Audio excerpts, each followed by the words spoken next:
Got a mangled extension cord plug? Don't panic, and definitely don't duct tape it. Let's fix it the right way. You'll be shocked how simple it is. Well, not literally. We're doing this safely. Grab a replacement male plug, a utility knife or wire stripper, a screwdriver, and optionally, some electrical tape. And of course, make sure the cord is unplugged. Seriously, double check. No sparks today. Snip off the old plug cleanly.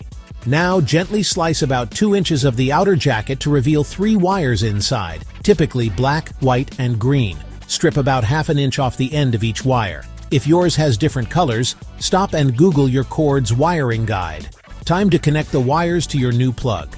Inside you'll see 3 screws, gold, silver, and green. Here's the cheat code. Black wire equals gold screw. This is your hot wire, handle with care. White wire equals silver screw, neutral but still important.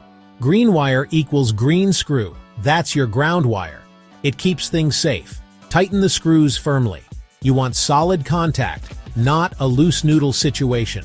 Close up the plug housing around the cord, making sure the built-in clamp grips the cord jacket, not just the wires.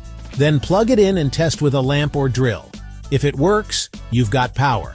If not, well, triple check your connections. And just like that, you've saved a cord from the landfill and leveled up your DIY game. Your tools salute you, your wallet thanks you, and your electrician is slightly less worried. Stay safe out there!